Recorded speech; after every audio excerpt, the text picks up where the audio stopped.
Yo, man, it's almost 4:30. I gotta get the fuck out of here.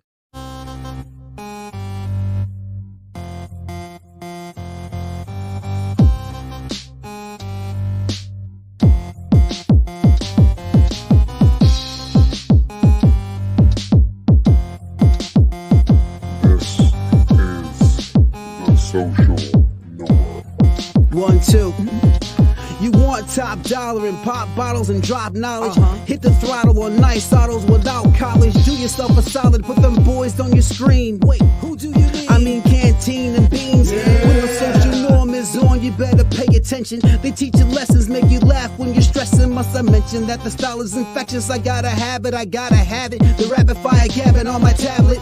My boys established a gamut of information from relations to dating to when your leader gets impatient. They're lacing the nation every Monday, Wednesday, and Friday at 4:30. The Social Norm Podcast, you heard me? It's the social norm. And I'm just getting warm. It's the social norm. And I'm just getting warm. Yeah. Yo. You already know what it is, man. We back it again with another one. I'm your boy Canteen. This is my man Beans. Hey, what's going on, y'all? Hey, it's the Social Norm. Today's episode on the Social Norm Podcast is called Same Game, Different Rules. Now, before we go ahead and get into the episode, hit the like button, hit the subscribe button, hit the notification bell so you don't miss none of our videos. You know, me and Beans do our videos every Monday and Friday around this time. So let me go ahead and break down what this title meant. Today we were sitting there at work and we started getting into some kind of, I feel like it was some deep stuff. You know, we started talking it seems like when we get a group of African-American men and women together, we start talking about issues that we've all either faced or trying to figure out how it can be resolved. Right? Yep. Now, I have my viewpoint on certain things. You have yours, and everybody in the audience will have their own. That's true. And what we wanted to discuss today was really breaking down, because I personally feel like being a black man in America, we all, as black people of color, because of how this country was built, all have faced some form of racism, some form of discrimination. And I think when we get around each other and we realize that that's like the one thing that bonds us all together, right? Because whether you are male, female, young, old, rich, poor, Democrat, Republican, I think we all can look at each other and have that type of understanding that I know what you're going through in some capacity. Of understanding. Yeah, that's trauma bonding. Yeah. Now, you tell me if I'm wrong. Okay. But I do feel like there is some disconnect when you're dealing with black men or black women who are either rich and poor, successful, non-successful, light-skinned, dark-skinned, on how they view each other and how they view each other's struggle. So, because I personally felt like, and I'm gonna give y'all the lowdown on this, when we started talking about this, ripping about police brutality in different situations that you grow up recognizing as a young black person in America, and I felt like you gave me a story. Yeah. And I felt like the way you gave me the story was more because I don't think you felt I could understand what what our friend was talking about. You tell me if I'm wrong or not. Yes, that's why I told the story. The story goes, growing up in a neighborhood, there were times where my brother walked home from school, and there were times where cops would pull us over. Now, mind you, they said, every time they pull us over, it was a different reason, like somebody robbed a store or somebody, And one time they was lying because dude said, yeah, I said, we were like, well, my brother's like, well, who you looking for? He's like, it was a kid, it was a young black male wearing a red shirt and khaki colored shorts. Now I got on, we both got on like black shirts and and we jeans. looking at each other like, you hear what you saying, man? Like you saying, but we ain't even wearing that. But it happened so many times. So one time we get pulled over, and we get pulled over walking home from school, mind you, and I'm just like, all right, this nigga again, all right. And I put my hands, you know the drill. You like, all right, I know. But this my routine. brother reacts. He gets goes fed off. up with it. He gets fed off and goes off. It almost gets arrested. So did you feel like when your brother went off, did he make the situation better or worse? He for definitely y'all? made it worse. Okay, he definitely made it worse. So we as black people, we do have to be accountable for our actions, 100%. I told the story because you were talking about what Charleston White said about you got to have the light on and have the the hands on the steering wheel, telling the cop do I have permission. I get that he's not wrong. He's not wrong on those things. I told the story as point because some people have gone through it so much that they're fed up. Like they don't care about they don't care about the situation. They're just, I'm tired of this happening. So you're saying is they don't care about their health or safety. You don't think like that. I know you don't, because you know why? State, you don't think like that. You just like, yo, I'm gonna. But see, that's where, as black people, black men and black women, when we raise children that are black, you have to. When I say the reason black people get killed, and this is my true belief, the reason we get killed more often, or at least shown that we're being killed by law enforcement, by people who in our society have the authority, right? It's a couple reasons. One, black people are portrayed as dangerous. Mm-hmm. They are portrayed that way. So the white man or white woman that is viewing them and has the authority over them at the time, he sees them as dangerous. So that right there, coupled with the hatred that this country was built off of white and going with white and black against each other, mm-hmm. and the undisciplined, emotional, I would say, state of black people.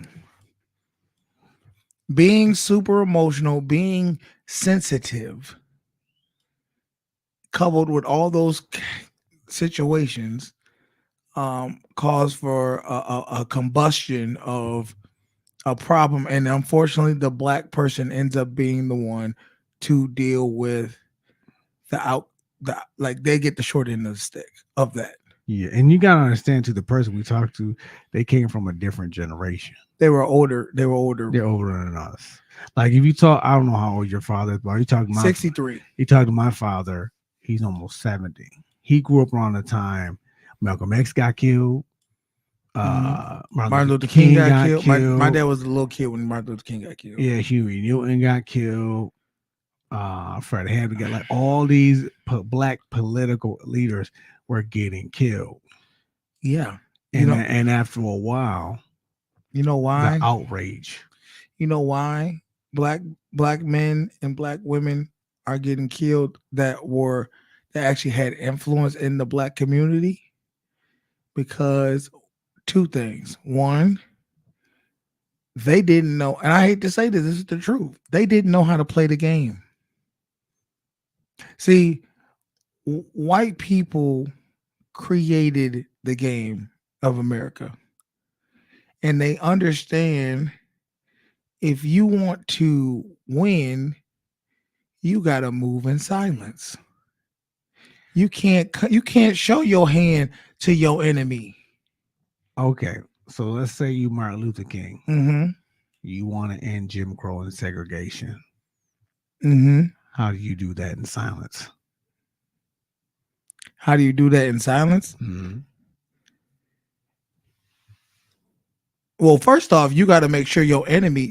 See, the problem with it is your enemy has already infiltrated you because they get black folks who will turn, who will turn on themselves on their own people, like a Judas, Like and, they did in Malcolm. They did that in Malcolm yeah, X. Malcolm, and they will give up information to people that are their enemies, right?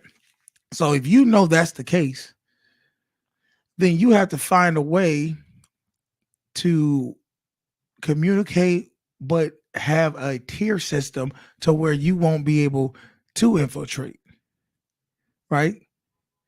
You gotta have a small circle. You can't have everybody knowing all your moves. We're gonna be here on this date. We're gonna be there on that date.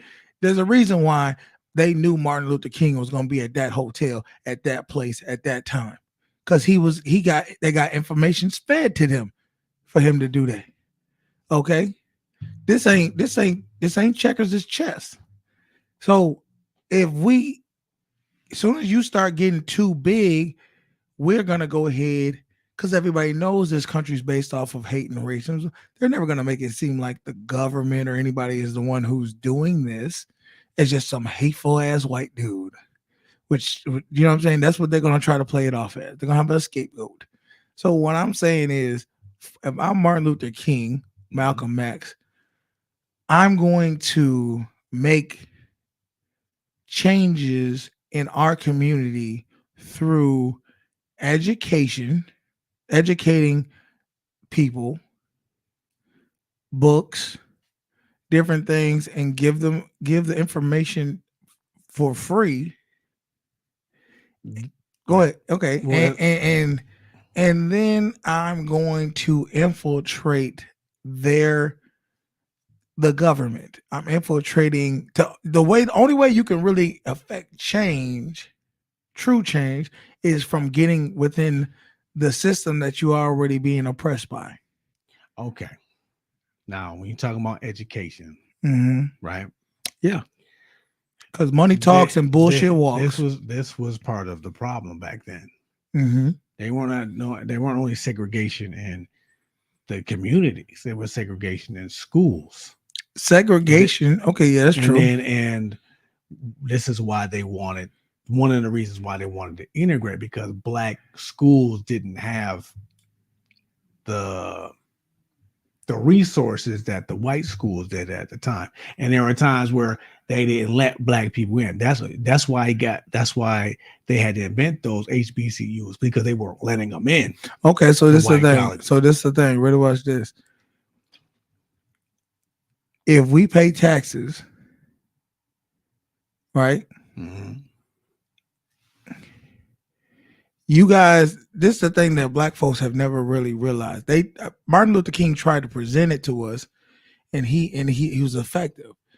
We make up a lot of money that gets passed through the black community.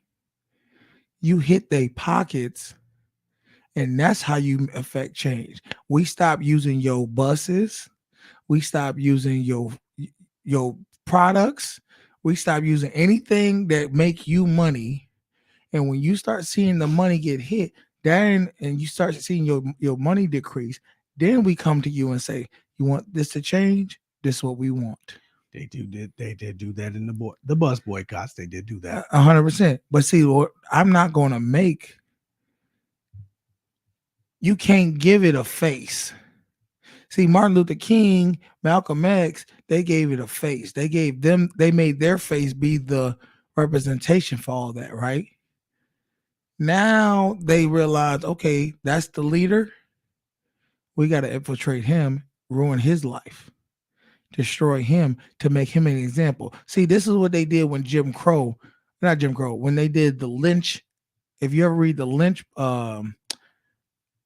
book, I forgot what it's called, but it pretty much talks about how to affect and disband the African man. Any people you can disband by separating the man from the woman. And then what they would do is, when somebody wanted to act up, they take the strongest, most bullheaded one, and they make an example of them. that ain't nothing but Malcolm X, Martin Luther King, that made an example of them. So then that way, the next person that want to try this what you're gonna get. See, you can't do it. That you doing it the way they want you to do it is make it a face. You can't make it a face. There ain't no face. It's like Bitcoin. I don't know who created it.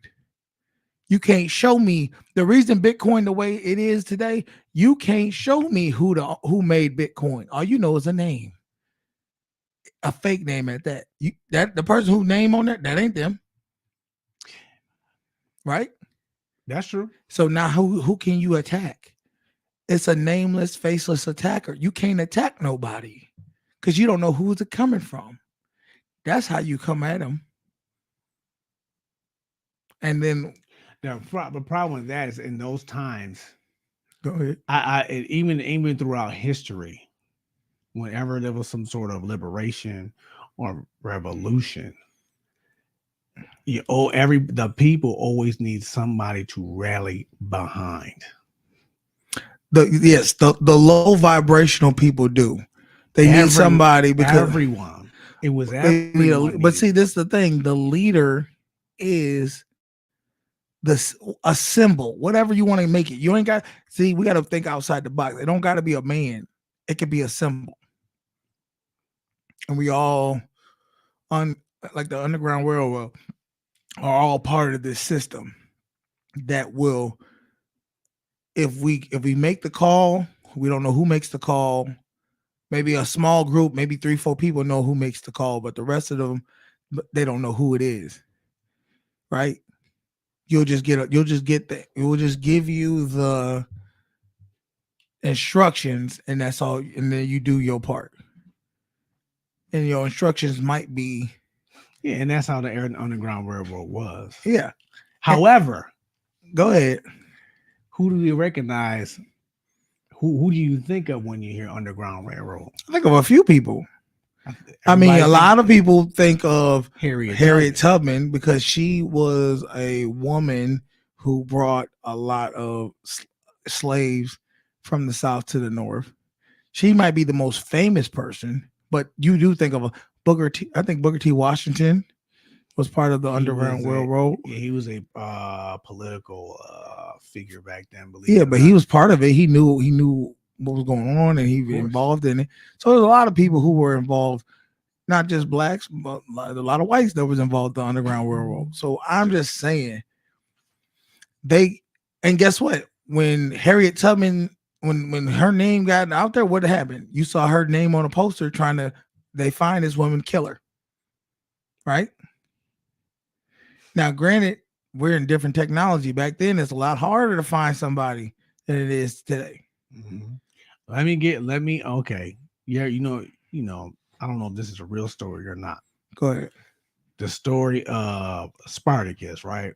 Yes. Spartacus is a real story. Okay, so, he did this whole, freedom, freeing all the gladiators. Give me freedom. And what happened was, he didn't make it. He really didn't. When they caught him, they didn't know who he was. Yeah. So when they said, which one of you is Spartacus? I'm Spartacus. They all said, I'm Spartacus. I'm Spartacus. Now it worked at first. And then they say, you know what? Crucify all of them. Yeah. So it's just, you're going to have when you. Yeah, but the thing is, that still sparked something because it changed the rules of how slaves were treated. Because you can't, if you kill all the slaves, you have nothing now. So now they that actually did spark a whole revolution and change how they deal with slaves. They weren't as harsh on them from then on as they once were. The problem is there still were slaves. Well, I think it was something where they could get out of slavery too now after that situation happened. They weren't slaves till the owner said it. It was like so many years, and then so it was more like serfs. Look at this little sexy business lady. My K to the A to the R to the E to the N is up in here. We wanted to bring a little, Caucasian. I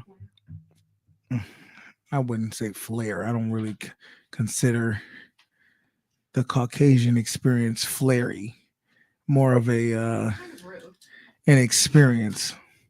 Well, I mean, when have you Bobby Flay? Nobody care. Like, who thinks of Flair? It's not Bobby Flay. when you think of Flair? The movie, what is that Beans. movie? When you think of Flair, do you think Office Space. when you think of Flair, you think of seasoning, you think of some spice, you think of some. Oh my god! Just put it down on the ground. Why are you doing all this? No, You're doing all this extraness. well, I'm only watching. Look at your Flair. Yeah. It's gonna fall on her head. All right. Welcome to the show. Where are my headphones? Did you ever have headphones? Oh, you're right. I don't. Exactly. All right. What's up? Well, we were talking about. Well, I'm gonna say this. We started talking about the Black experience and how the struggles of what Black people have gone through in America. And the one thing that I was kind of getting, we kind of got sidetracked, but I want to get back into it, was we were having a discussion about police brutality and being discriminated against and racism. And when we started talking, Beans kind of gave me a scenario, a story about his brother and him, how they got discriminated against by cops getting pulled over walking home from school. And he told me it in a way to where he looked at me like I wasn't used, I didn't experience racism. No, it wasn't that. It was. What was it? It was. I told this story because I was trying to get you to understand what the other person we were talking to was trying to express. Oh, you mean, okay. So this thing, I understood that. I understood that Black people aren't treated fairly in America. Her point was Black people are tired of being treated unfair, and that's why they act the way they do. That's why I said me and my brother went through it 6 times, but we reacted differently. He was already fed up with it. So let me ask you a question. Do you think, that's why I asked you when you said your brother got irate and mad, and I said, do you think it made his situation better or worse? You said it made it worse. I said, so if being irate and angry and mad and frustrated and tired of the situation, is that going to make your situation better or worse? It's probably going to make your situation worse for you. So why, as a Black person, do you sit there and know the game you in, know the situation of ignorance that this person is presenting to you, and you fall for this trick that they want you to do, is get angry and mad and flip out, so now they can say, you're the animal I thought you were. I get it. I get what you're saying. But there's a but. There's a but. I knew there was a but. You gotta understand. People want to hear that. Why You gotta, like I said, read the room. Okay. The person we were talking about. People don't want to hear it. She didn't want to hear that. Okay. Well, why wouldn't you want to act the opposite of what they expect you? Just like any situation, regardless of race. Let's say a parent with 2 children, and they always treat the one child a certain way. You're going to expect it. Of course, you're going to get sick and tired of it. But don't you want to prove that parent wrong, so then they maybe decide to start? And granted, it's tough because it's not the same police every single time. It can be though. Yeah. I've been pulled over and saying cops wrong, and they'd be like, okay.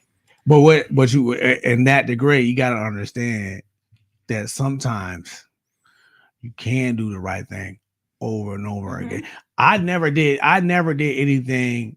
I never reacted to that cop. Do you feel like he was waiting for somebody to react to him? Yeah, I knew he was. I knew it, and that's why I never did.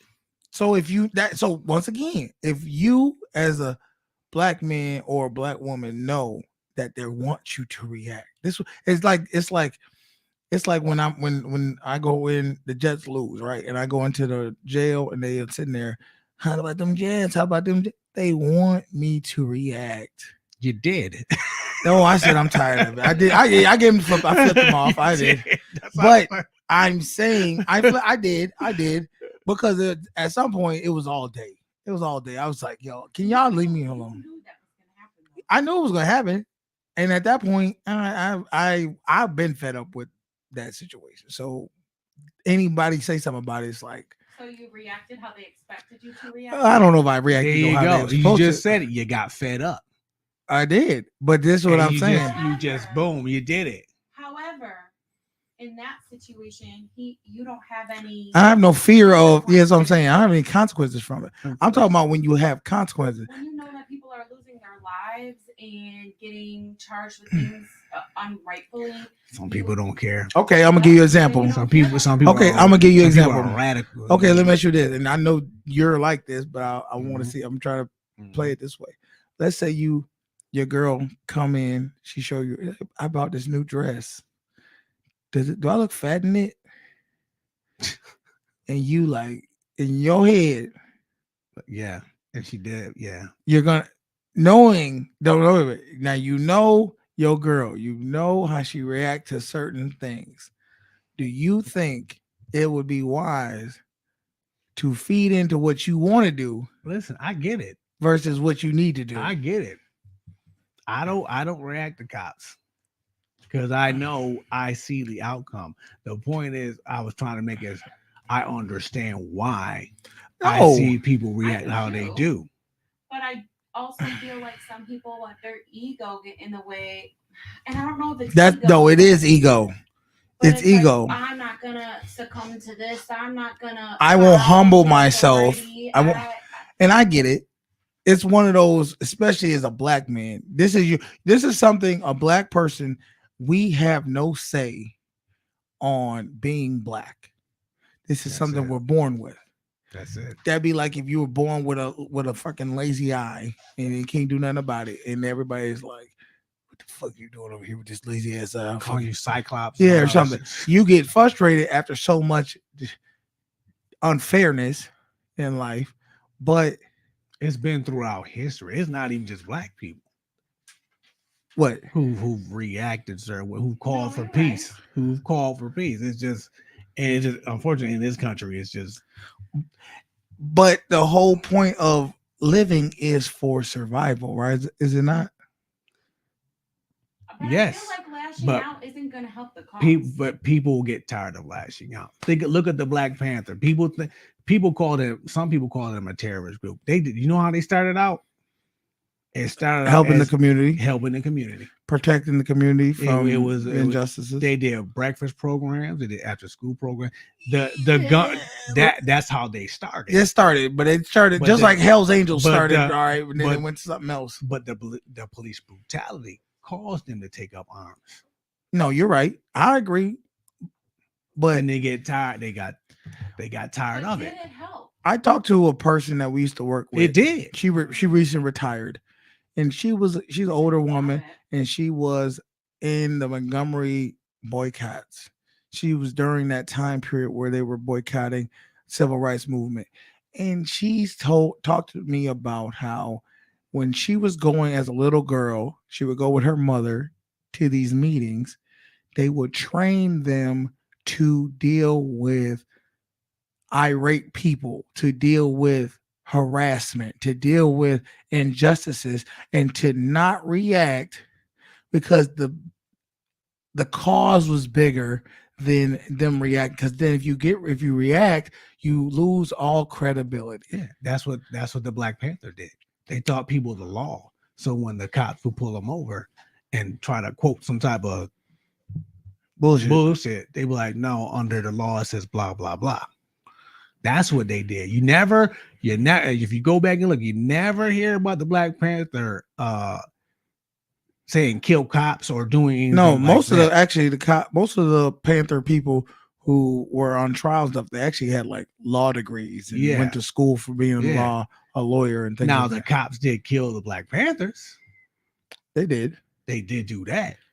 So my question is, do you think what needs to happen for Black people to it's because there's only two arguments. Either Black people accept the ignorance of their counterpart, of the authority, the white people, and accept that they don't try to change them, change you. Be more fluent and acceptable for your side on your end so you can move through life, or whites be like, you know what, I'm gonna be tolerant of my counterpart. Well, in this day and age, I would say it's actually more as black people, we gotta do is say, okay, this is the problem. Now, how do we figure this out? What's the problem? The problem is, let's talk about police brutality. You're tired of the police treating black people a certain way. This day and age, if you don't like how the white cops are treating you, then you start making black people be cops. Start putting them change from the inside out. And that's what I said from the get-go. Yeah. You want to change, you got to put them in the system that's oppressing you. Black police chiefs. You ever see, you know what it is? You ever see the movie, and I'll give you the best example. You ever see The Departed? The Departed was about gangsters in Boston, in the police department, in the FBI department of Boston. And what did the gangsters do to solidify their position? They had children, people who were part of the gang, grow up, become police officers, and then infiltrate the police officers and be part, so they can feed them information. And that's how you do it. And the cops did the same thing. The cops did the same thing. Yeah. But who ended up? Well, I don't know who ended up winning. Nobody really ended up winning. They all kill each other. But the police department kept going with it. But I'm just saying, you got to infiltrate from the get-go, from the inside. And I say, to do that, you got to educate children, educate the young black men and women, and get them to have an understanding of oneself and understanding their environment that they're in. If they understand the environment, the people in that environment, they can understand how to move towards those people. Mm-hmm. If you got an angry white man with a gun and he has authority over you, the best thing you could do is to de-escalate and make him understand you are not a threat. In the animal kingdom, when wolves or lions or anybody else, when they want to show, and I know you're gonna say we ain't trying to do it. When you want to show submission, right? To be submissive, what they do, they turn, lay on their back, and they open up their whole vital organs to say, listen, I'm not a threat. I'm giving you the opportunity. If you wanted to kill me, you could do it. I'm submitting to you. And like I said earlier, you got different generations. Like, so nowadays, you can afford to do that because the dash cams and the body cams, and people don't think about those. The dash cams and the body cams. Go ahead, do what you gotta do, but I promise you that dash cam you want to erase something. yeah, I promise you. I'm not gonna give you a reason. Yeah, I'm not touching nothing. I'm not moving nothing. Now, granted, yes, back in the day, you could do the same thing, and they say, "Gun!" Yeah. But what I want to know, what do you think is more the odds? That the black guy was aggressive and mad, or black woman was mad and frustrated, and she moving around him, and the white man gets scared and he shoots him, or black man's like, I'm not a threat. I don't. How can I help you, officer? Gun.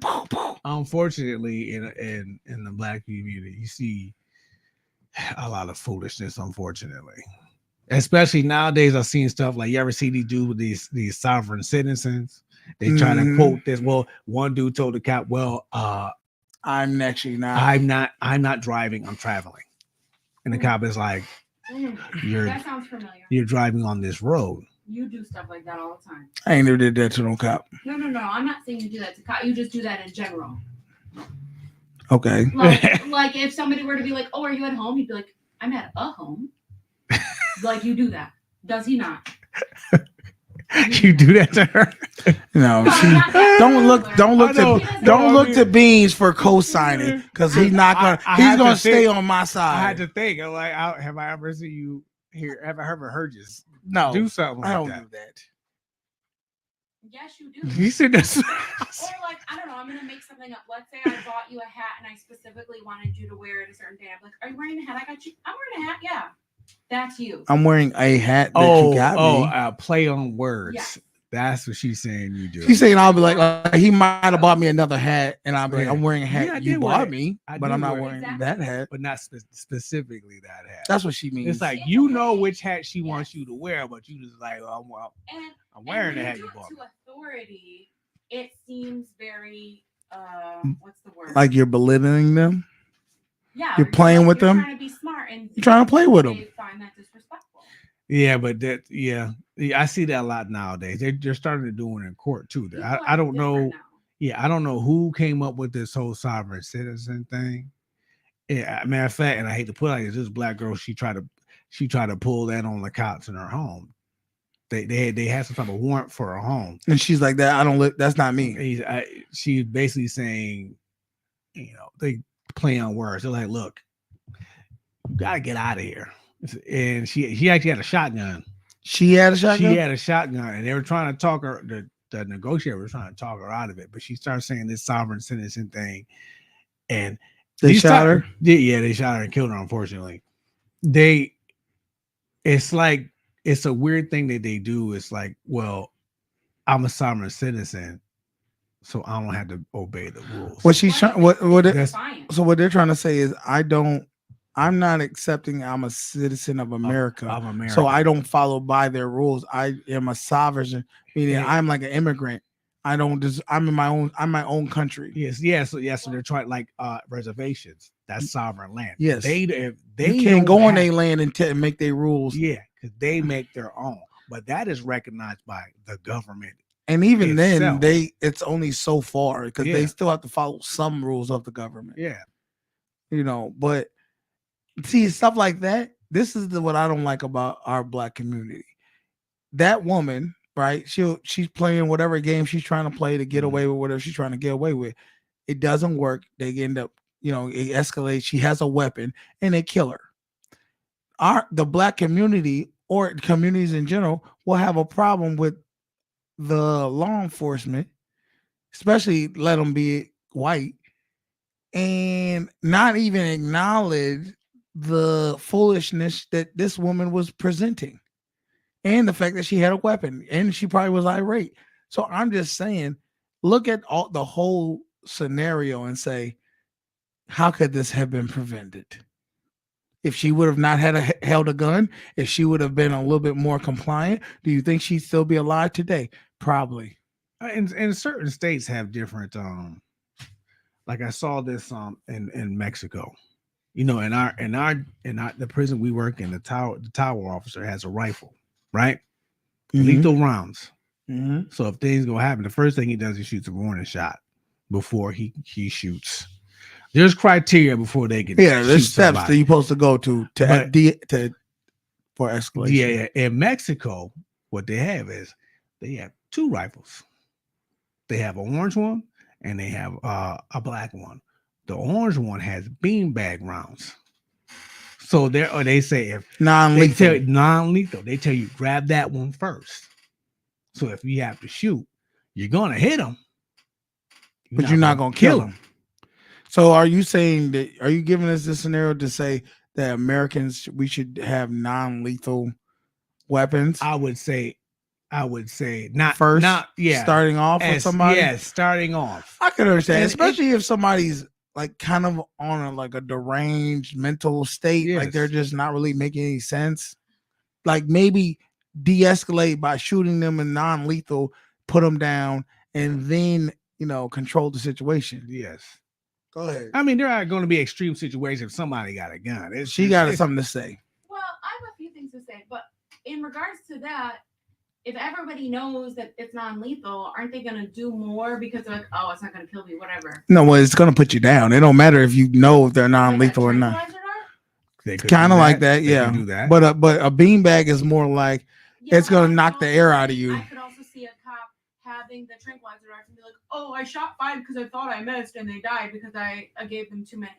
You can see it going anyway. You could see it also with a beanbag, them too close of a range. I'm not hitting them with a tranquilizer dart. A tranquilizer dart takes time to go into your system Well, and what run. I'm saying is anything can essentially be lethal. No, it's Yeah. a not no, but see a A bean. punch can be lethal. Yeah, but a bean bag that at high speed is not going to kill you. It might hurt extremely. It's too close range. It's gonna But no knock one, you. I shoot him from here. but no one's with a bean doing bag. that. You're coming out. I'm What trying to explain saying you. is there's always a possibility. There's always an evil person behind a trigger at some point. Okay, Not every person behind a trigger. if somebody does a lethal uses a non-lethal weapon, and for whatever reason the non-lethal weapon killed that person, that is not the regular. So you're speaking on one situation that is irregular, if that makes sense. I'm saying that it's not the weapon, it's the person. What? Well, because I could have a gun and warn somebody and say, if you don't calm down, or I could just choose to use other things. The point Beans And is I trying could to use a different shot, like in the leg or something. what Beans is trying to say is we could be using non-lethal weapons on people who are a threat, or maybe a possible threat, maybe not even a threat, and it gives us a chance to de-escalate the situation and nobody lose their life. That's what he's I saying. would agree. Right? Am I right? Yeah, that's what I'm trying to say. What about the people the civilians that have weapons as well? So now you gotta drop the beanbag weapon and grab the real weapon, and you're probably shot in the meantime. Okay, we're not talking about civilians. We're talking about law enforcement who have come to somebody. Civilians versus law enforcement. Okay, say the question again. What are there? Okay, so let's take this whole beanbag non-lethal weapon, and the civilian that they are bickering with, discussing with, however, has a gun. By the time this police officer drops their beanbag weapon to get their other weapon, they're already shot. So this is a situation where he's talking about that there are multiple officers around, and he had the first line of defense is a non-lethal weapon to demobilize the person. If the lethal weapon is needed after that, like say I shoot a non-lethal weapon towards him, and for whatever reason he withstands it or doesn't, go down, and he starts shooting lethal weapons, then lethal weapons will be used on them. That's what he's trying to say. Taught a lot more quick draw. No, it's a word for it we have at jail. Escalation. Progression of force. Progression of force. You don't. If somebody has a knife, I don't come with a, or somebody just comes with their fists. I don't have to come with a gun and shoot them. I can spray them with pepper spray or a taser, something that's non-lethal. I feel like there's many situations where I was like, gee, they just went straight to shooting. For sure. Well, then you got to ask. This is the question I asked. Just like in Mexico, what's the real agenda? Because if you're coming, if another country can show that they come with non-lethal things to get questions, to get understanding of how this came, why are we coming with lethal things and then we can't answer questions, we can't get understanding, we can't get clarity? What's the real agenda? Why are you going automatically and you're shooting 60, 75 bullets into this person? And this is the thing you gotta understand. Because I know somebody personally who used to do this. When you have a shotgun, you get like, I think it's 5 rounds in the shotgun. Yes. What they would do is the first 2 rounds would be beanbag rounds. Pow pow. And then they warn you like, okay, the next round's going to be lethal. I like that better because it's not fumbling for a separate weapon, and it's also like you better act right because you don't know which round is which. Usually, just like as a unruly kid, words might not get the result you want. But if I go ahead and give you a quick spank on the butt, you act out, you act right immediately, and that's what the bean bags will do. A amount of pain that, because it's gonna hurt. It ain't like it's gonna be, I'm just tossing a bean bag at you. You're gonna get hit with some force. Exactly. So it could break the skin. It's called pain compliance. Yes, that's what it's called. We're taught when we're correctional officers, there's certain maneuvers and pressure points that you can push onto the body that will make people do what you're asking them to do. Mhm. There's already been situations of pressure ending. I'm not talking about laying on somebody's body. I'm talking about where you that's not a pressure. That's him just it was other things involved too. I know. But I'm talking about I just feel like a men risk, take it you know. and exaggerate it and do the wrong thing in the wrong person. That's all I was trying to say. Okay, I guess that could be with anything. I did also want to quickly touch on the sovereign citizen thing. Go ahead. Now, I work for the government, and if anybody were to contact any branch of the government and act and speak like a sovereign citizen, we are trained to see that as a fight, as Tyranny, treason, yeah. And so any way of breaking up the certain people union. are specialized to handle or deal with those people. So when you're seen as disrespectful off the bat, or what's the word I'm really looking for? Non-compliant. I guess, Combative. I guess so. And you're automatically coming off like that. Where I see where the people who speak as such want to act like they're like standing up for a cause and they're passionate about it, but you look right away like a kid who is just Spoiled, bratty. No, what's the word? Just Disobedient. But yes, essentially, Disruptive. like, right off the bat, it doesn't matter. Right off the bat, you look like disobedient, disrespectful. Period. So we're trained to teach you to treat you a certain way. I don't know about law enforcement because they're state typically, but we're trained to treat them a certain way. And if people knew that, however, they might with harsh treatment, probably. Well, you call it specialty treatment.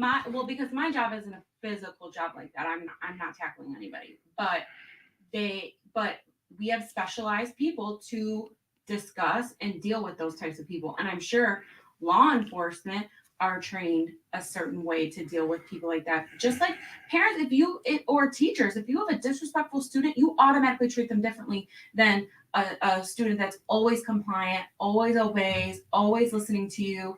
Yeah, as the student or the person, you might see yourself as succumbing or being like, oh, well, I gotta give in. You know what I think? I believe this. You know how you have, like you said, you have that disobedient kid, and then you have the kid who's the goody two shoes, right? Who's always doing the right thing, and then the disobedient kid gets away with something, right? The obedient kid feels like, well, why do I got to be obedient? If he's disobedient, he gets something that I don't get. And I think that's what Black people have. They feel like, well, a white person can talk to this white person. That's not true. Anyway, oh yeah, let me tell you right now. I have never. Hold up. It's 100% true because I'm telling you right now, I have seen it multiple times with my friends in the car with them, where my white friends had berated this cop. Why are you pulling me over? Talking to them and they were like, "Sir, calm down." No, tell me why you did that. And I'm like, if that was me, get out the car. I've never seen that happen. Well, I have. I have always been respectful. You ain't never seen none of your friends. You never seen one of your friends.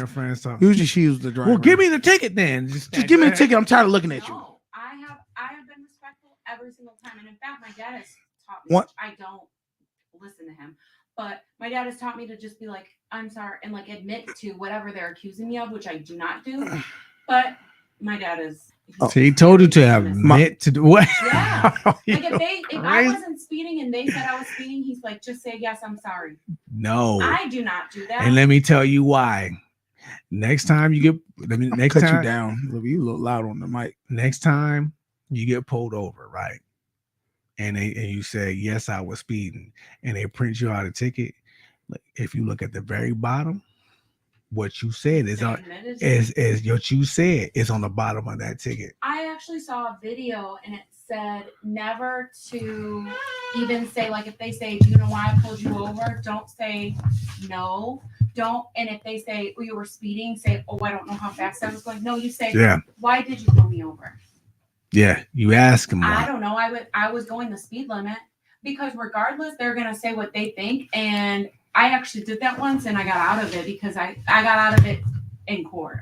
I always get a ticket. I don't care what anybody says. I've never gotten out of a ticket except for this last one when my brother blew the cop. But anyway, there we go. Let me tell you something. I got all my get backs on them tickets because I ain't been pulled over in 8 years. I don't recall that. I don't recall that happening. I beat my tickets. I beat my tickets. She don't never beat her tickets. I don't even get them anymore. I don't get them anymore because I make sure I speed in my uniform. All right, move the mic away from you a little bit. Is that because I'm respectful? Is that because I'm just like, okay, sorry, what is the punishment you're going to give me? Versus him arguing and fighting? I don't have to argue. I'll just state what happened. The facts. No, I just don't give in. I win. Maybe that's the So the only time I've ever really went back and forth with a cop, he told me I ran a red. Now, mind you, I was driving and I had passed a police station. He said I ran the light. And I said, no, I didn't. He said, you did. I said, no, I did. I said, do you think I would sit here and run a red light in front of the police station? Do you think I'm that crazy? And he had to pause and he had to he's like, you know what, just take it easy. And he just walks away. Walks away. That's the only time I ever went back and forth because I knew good and well. I was like, no, you're not gonna give me no ticket. Come on now. You're not giving me no ticket for that. See, 2 times I have ran a yellow light and gotten tickets for it. 2 times. They say I ran the red light and I didn't, and they said the ticket and I passed it. And I said, no, it was yellow. It wasn't right, black power. I know for a fact it was red. So when y'all think that black folks don't get away with certain things that white folks, yeah, we do. You do. I get away with tickets all the time. She don't. Never. Like I said, I haven't had one in 8 years. Once I got the uniform, that was it. So I ain't got one. I feel like now that we've done a little bit more talking, let's go ahead and get in some of these videos and reactions. All right. Let's see what we got here. I used to be married to a Japanese woman that was straight from Japan. Right. And I married her for a few reasons, but the main reason was I was like, I'm never going to meet another woman this good that treat me like this. I come home from the gym, bath water ready. She put me in there. She washes me, dries me off, put my clothes on. And my food is ready. I'm sitting in front of TV eating Sounds food. like a masseuse. She just catered to me and I didn't have to ask her. That's the way she was, right? And that made me like go after more Asian women, right? And all of them not like that. But the ones that are very cultured and from other countries, yeah, like Thailand and Japan and the Philippines and different, they are more like that. I had to tell my mom, I said, Mom, this is why I went to Japan to get me a wife. Don't ruin it. Yeah, don't ruin it. I said, that's why I ain't married no black woman. You know, I told my mom got so mad when I said that. Come on. Like, I asked my wife for a glass of water and she was pregnant at the time. And she ran to the kitchen to get it and came back. And my mom's like, why you got this girl running to the kitchen? I said, I didn't ask her to run. I just asked her for a water, but that's how they do it. That's just, I don't know why they do it like that, but they hurry up and get you shit. When you ask her really nice, hey, babe, can you get me a glass of water? And she just jogged to the kitchen. Right. I don't know why she did that. Yeah. And my mom was mad. And then from that second on, my mom was in her head. And by the time my mom left, my ex-wife was already acting like a black girl, doing all this. I was like, oh. So I will say what I do notice about very masculine, because I think a lot of black women are masculine. They're in their masculine. They are not masculine. Whatever. You take tomato, whatever you want to do that. My thing is, like I was saying, women who have a masculine energy hate to see women who are in a feminine energy do things for men because they just can't see, why are you doing that? You shouldn't be doing that. And then a lot of women who are feminine sometimes they fall under the pressures of other women and start doing what the other woman telling her to do, and not even looking at the results that woman. You telling her, no, you don't got no man. And here go the thing. Now, his mother was wrong. Yes, she was. That was none of her business to intervene like that. My mother does that all the time. That is none of her business. My mother always do that. I always tell this story. When I was married, my ex-wife's aunt told my ex-wife, like, he got a good job. He should be giving you money out of his check. Right? So she took it and ran to me. Well, my aunt such and such, her husband does that for her. I said, good. I said, good for him. But that's not me. I said, I'm not married to that woman. I'm married to you. Yes. This is my household, and this is how we're going to run it. So fast forward, her grandfather died, right? Mm-hmm. And I happened to see the aunt there with the uncle. So I asked her uncle. I said, hey, real quick, do you give your wife money out of your check every 2 weeks? He said, hell no. Who would do that? Listen, she lied. Listen, just like Adam and Eve, women have been known to not only manipulate, but to convince people to do shit that's not in their best interest all the time. A woman will tell another woman what she wants her man to be doing. Yeah, that's what I said. But he ain't doing that. That's what I told my ex. I said, you know why she told you that? Because if I did it, she was gonna go back to her husband and see he do it for her. Exactly. She's trying to manipulate you to do what he did this. Why don't you do this? Yes. Exactly. That's and another thing is, women are, and I have to just put this on women because I don't know. I'm not saying men don't. Men do it sometimes, but women do it a lot. They always comparing themselves and their relationship to somebody else. They always trying to look at what somebody else doing. Well, they've been dating for just as much as we have, and they have this, and they're doing this. You don't focus on other people. You focus on you. Exactly. Why you got that face? Because it looks like you said something wrong. It must have hit. Something hit. I don't know. Well, because that's annoying. Because what's annoying? Your whole voice, everything. That was annoying. Or what I just said? Yeah. My voice was annoying? Not every woman is like that. Calm me down. Sometimes men like to drag their feet, or men might rush things, and we do have to put it into a different perspective. I'm not saying that it's right to compare. Comparison is the thief of joy. When you compare yourself with somebody else, you aren't happy anymore because you are busy comparing. However, sometimes you do need to put that in perspective to whether it be motivate, light a fire, however you want to say it. Every once in a while, you do have to do that. Whether it be, I tell you that so-and-so is like this or like that, or you tell yourself when you're at work, oh, well, we started at the same time, and he now got this promotion. I know I need to work a little bit harder. So no time, because let me tell you why. I'm running my race. I ain't running theirs. Like I just said, I'm running my race. It's me versus me. It ain't about nobody else. It's about me getting better each day and you getting better each day. You look at other people and you wondering why you ain't where they is, because you ain't running their race. Let me ask you a question. Go ahead. Have you ever lacked motivation and just been very complacent?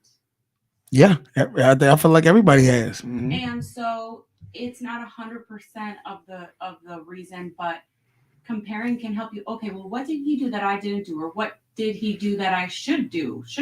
No. See, come on. There's a difference between trying to learn from somebody that has successfully done something that you want to do, versus comparing yourself next to, well, why does he get this? Why is he driving this car and I ain't driving that car? That's comparing what I have versus what he has. That's what you hear, but that's what comparing is. You don't. Comparing is what did they do? Okay, so as far as like, let's say relationships, because you brought it up, if two couples are both together a year and one of them is engaged and the other one of them is fighting all the time, I'm gonna compare it as far as, okay, well, what did they do to be engaged? Or what should we not do because they're fighting all the time? That's also comparison. Listen, go ahead. I'll let you say There's something. thing about comparison too. When you look at somebody who has more means than you don't know what they had to do to go get it. Thank you. But You don't know what That's they had to give up to go get it. The negative part of comparison is attached with jealousy. If you're not looking, if I say to you, oh, well, so-and-so's man got her XYZ, I'm not saying that. If I'm saying that out of jealousy, it's wrong. But if I'm saying it out of, If you bringing it up, I'm gonna tell you right now, men ain't stupid. We understand women. Y'all play games. Y'all say stuff, but mean another thing. That's how y'all move. So if a woman saying something about, oh yeah, what's the name just bought her man some her man just bought her some flowers and got her a new necklace. Like, okay, cool. You start talking about it anymore, I know you on something. Okay, and this is what I do because I used to get this a lot, right? Somebody used to come up to me and say, well, Gucci Man gave his wife $1 million. I said, well, Cardi B said you should split the bills 50-50 with your man. And she looked at me and said, well, I respect her, but I don't believe that. Exactly. I respect Gucci Man, but I don't believe in that either. That's it. You stopped comparing. Sometimes you gotta throw it right back at him. so, but it's also at a percentage. You would look at how much he makes versus how much that $1 million. You missed the point. Missed the point. You missed the point. No, I'm telling you. Saying, like, I would expect $1 million from you. You're not hearing me. But you're missing the point of what he's trying to portray. I get it. Okay, no, stop. Now you tell us how you get it. Well, I get that he's saying, like, if you're gonna be on with Gucci Man, you need to be on with what Cardi B said too. Oh no, you don't want to agree with that because that doesn't benefit you. I know what he's saying. Is that what you're saying? My point is, you shouldn't compare because there's two sides to this comparison. Well, and then, and another thing, when a woman comes to a man and say, well, such and such woman gave me this, you gotta see where your man is at. That's it. That's the thing. I ain't Gucci Man. That's it. But that's the point I was making. That's why I would never ask you for $1 million. It's stupid of me. But regardless, you might say, well, I need to get if he giving $1 million, somebody will be dumb enough to try to compare. Well, he make this, he make that. Well, I should get this then. No, that ain't how this works. You get what's deserving of you and what God got planned for you. I tried to make this point to you before because, you know, in relationships, whether it be romantic, friendship, whatever, they all progress individually. I can't compare our relationship with one that I had or one that you had or one that our friends have because it's different. You know, some people fall in love in 2 months and other people, it takes them longer. Just like friendships. I've had friends for 20 years that's been weaker than somebody I've known for 2 months. So all relationships progress. So then why? Okay, if that's the case, listen, you telling me something that you didn't even follow when we was starting to date. Yes. I still do because no, you didn't follow. I said because the stuff what you would consider comparing to, we were stronger than that. So it was like, well, damn. That's your opinion, though. No, I know. I'm gonna give you another story. Okay, I got a lot of these stories on married. Me and my ex we hung out with another married couple. Now these people made less money than us. Right? Okay. But they bought a new house. Okay. So my ex was like, well, we make 3 times as much as we make. How come we don't have a house? So I said, hey, I said, how'd you get this house? They both said, oh, we both worked. We worked overtime. We put money aside. We worked together and saved to get this house together. I said, are you willing to do that? And then she was like, well, I said, exactly. Stop. It's like, you want the house, but you're not willing to do what it takes to get it. Hey, what's that quote on that shirt that I like to wear? Everybody wants to get to heaven, but no. Oh, everybody wants to get to heaven, but nobody wants to die. Right. There it is. A lot of people want the easy way out. Oh, I got a man, so why didn't you buy me a house? I know. People don't realize that it does take work. Yeah. People use my parents. My parents have been married, I think, for like 50 some odd years. a lot of people see my parents and they want to use them as an example until I tell them how what they got to give up. What they got to give up. I tell them how when my dad needed money, my mother went to a person, gave it to him. They never want to hear that part. Because I see your dad taking care of your mom. And like one time my dad bought my mom a car for her birthday. And people was like, oh, well, you know what? Look at what he did. Look what he did for his wife. Look how you looking out for her. Yeah. But people don't. But when we say, well, my mother would give my father money out of her check whenever he needed it. They don't want to hear that part. Pretty much what you're saying is everybody want to eat sausage, but they don't want to know how the sausage is getting made. Yeah, that's it. That's it. All right. Let's get into something else. The password 02. I'm not unlocking shit. 02. What's your shit? He took her cell phone. Tweaking over her phone. She's doing how she reacted. definitely going Give me for my this. phone. What's Stop your trying to open password? my phone. Give me my phone. 02001. Yeah, I'm in there. Yeah, I'm in there. Watch out, bro. What the fuck is wrong with you? Please stop. Babe. Oh, you was trying to link, bro? Oh, that's where you was going last night? That's where you was going last night? So but you were saying you was going with your friend. Oh my gosh, give me my phone. Please, I can't Yo, hold my I'm phone. so glad I'm recording this. Give me my phone. You're done. You're done. This shit is done. Don't babe me no more. I'm leaving you right here too. And you're not getting your phone. You're not getting shit. Yo, stop in my fucking car. What the fuck is wrong with this girl? What the fuck is wrong with you? Oh, he needs to because I feel like once you said you were ending it and that you weren't getting her phone back, I wouldn't have been surprised if she didn't get something to break the window. That's how crazy You sending him nudes. somebody get. Oh, you were sending him booty pictures. Oh, she's sending. Oh my gosh. I don't even know how to feel right now. Like, why are you doing all I don't even know how to feel right now. Yep. Oh, there you go. What Got the it. fuck? Are you trying to hurt me? Give me my phone. So you fucked him? You Give fucked me him? my phone. You had sex with him? Give me my phone. Yo, answer my question. Give You me had my sex with phone. him? Give me my phone, bro. Give me my phone. Man, back the fuck up from my car before I crash out. Oh my That God, ass, bro. Mom, give me my Man, phone. watch out, bro. Watch out, bro. Clearly, there's somebody else Bro, recording, bottle, right? she ain't doing shit. Or is he recording? That's why you don't trust I think bitches. he These got hoes the be phone cheating. in there. Yo, these hoes be cheating, bro. I swear to God, bro. Yo, stop hitting my fucking car. Bro, unlock the door. All right. Chris Brown said it best. These hoes ain't loyal. That's what he said. All men and women are like that. And I didn't hear the audio. I just saw her reaction. Reaction is everything. You ever see those videos where somebody's eating and the significant other goes to grab their plate or their phone or whichever, and they act a certain way? I could be reaching for something else, and if you jump at your phone and grab it, no, I want to know why. Okay. Why did you act that way? No, let's see. Well, let me say this. Are we talking about? Yeah. Okay. I'm gonna say this on this video right here. He went through it all, and he pretty much got the 411 that she was sending video pics and wanting the link, and probably did link with him or whatever case may be. It's probably a wrap for her. Well, Oh, she definitely something done. like that would be, and really, But, and I think I know what you're talking about. no. What I was going to say was, really, what he should have done was, hey, so and so said this, and you'll be able to tell off the rip.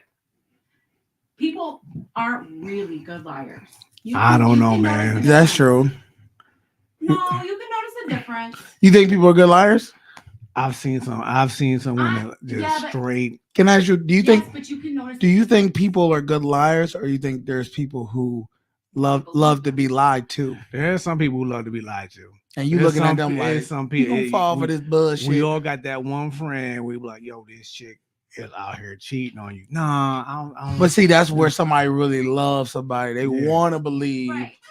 that they. But at the end of the day, if you're willing to go to the point where you're willing to go through their phone, it's already a wrap. You already saw her moving funny. Women be jumping through dudes' phones just cause it's Thursday. I've never. Thank you. You know, sometimes my phone rifle through just cause They and then it was an accident. Well, I've never went through someone's phone.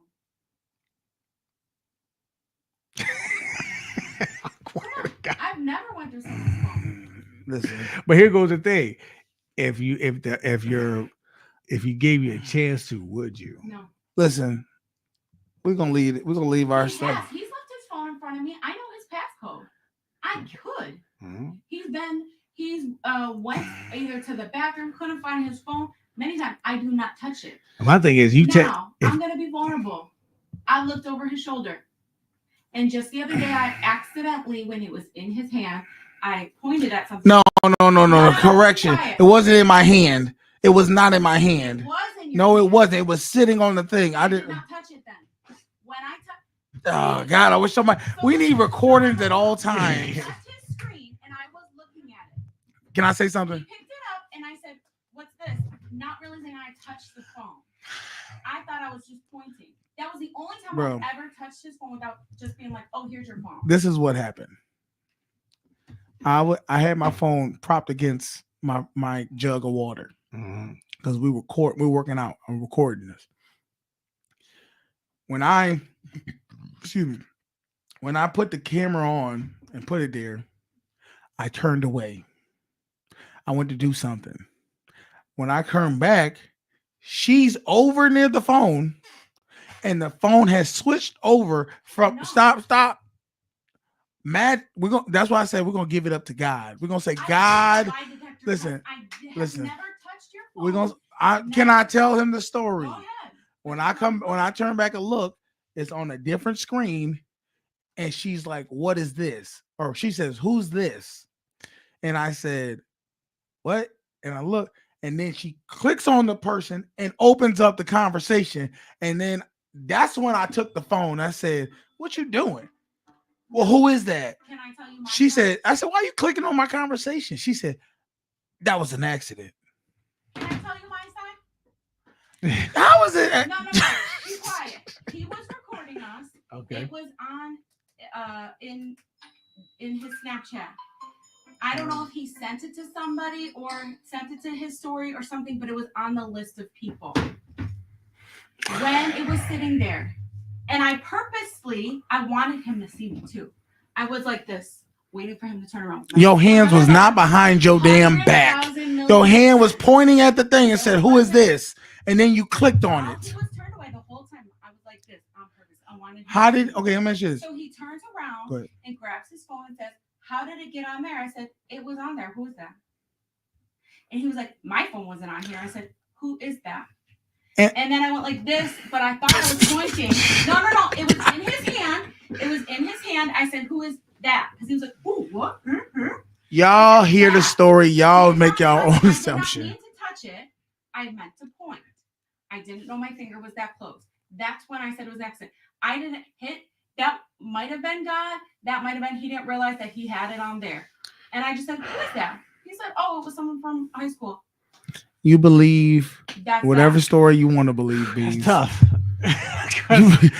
It's like the same story, but it's a different story. Immediately take a lie detector test right now. Hook me up. I promise you, I did not.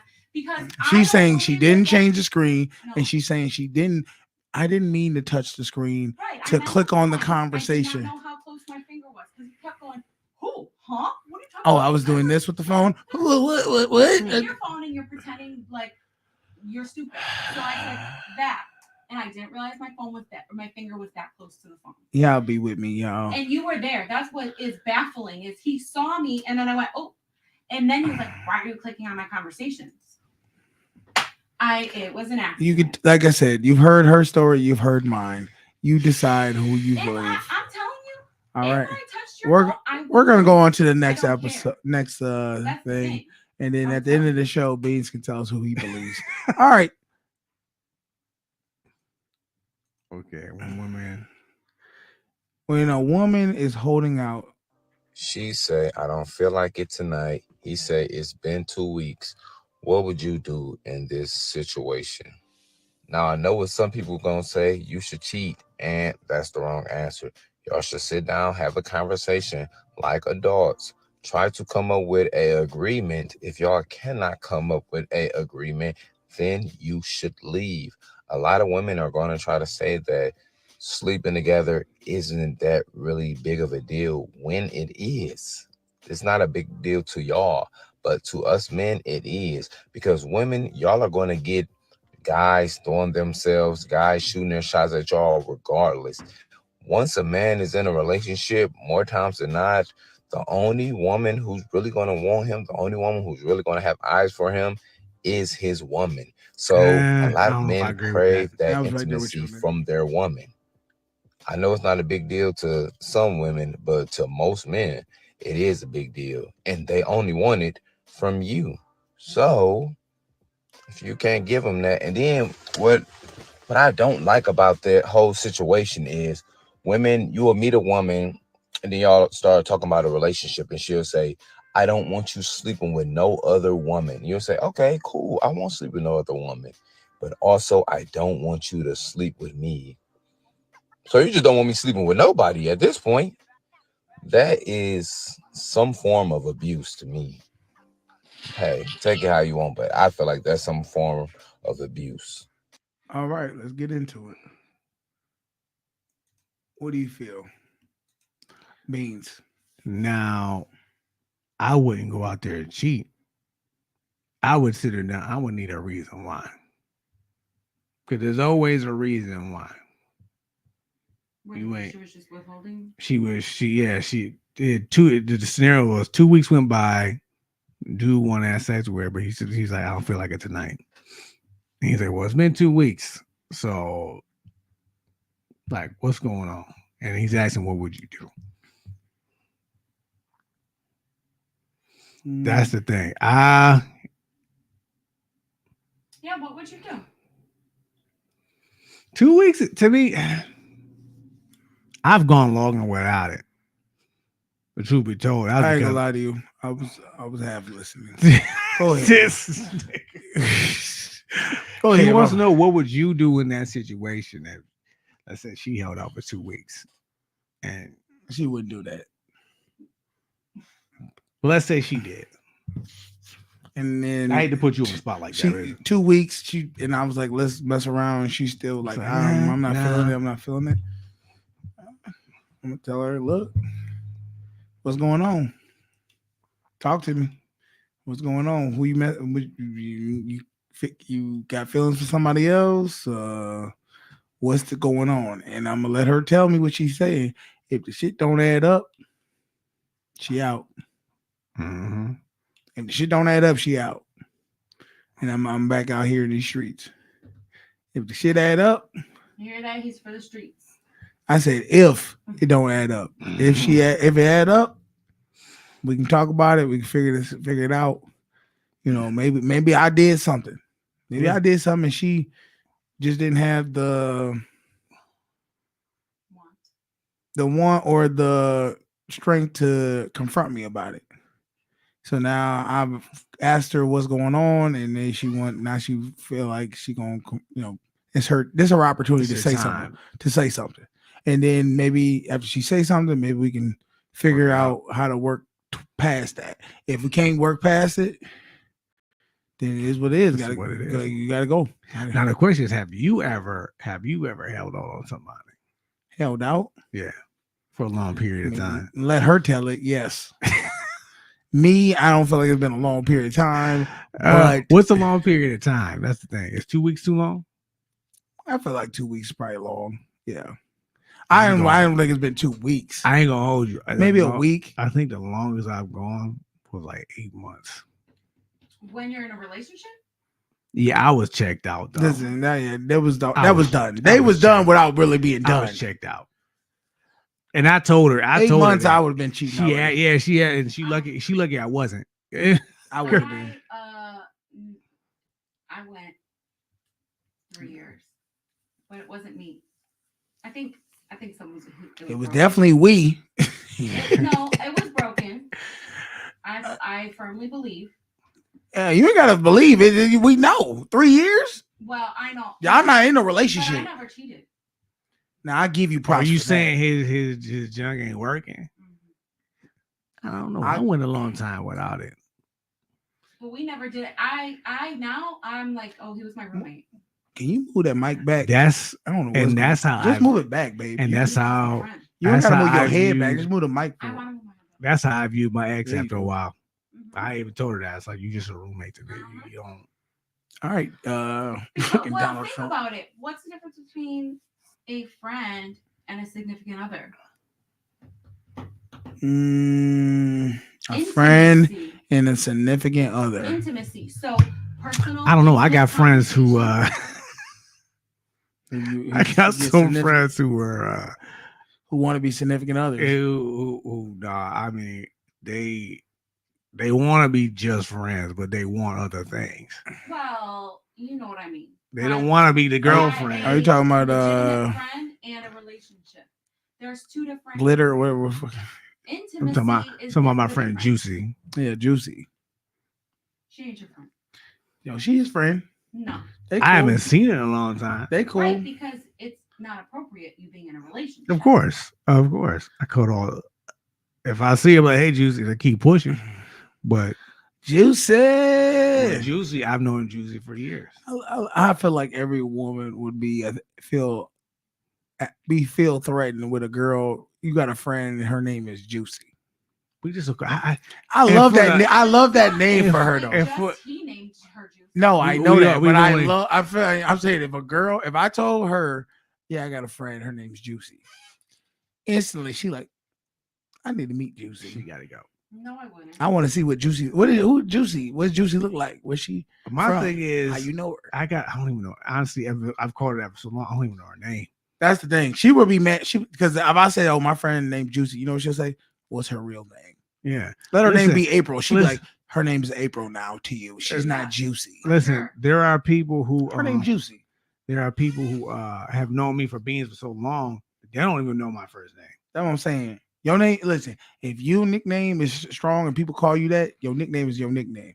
You can't stop somebody from not calling you your nickname. Yeah.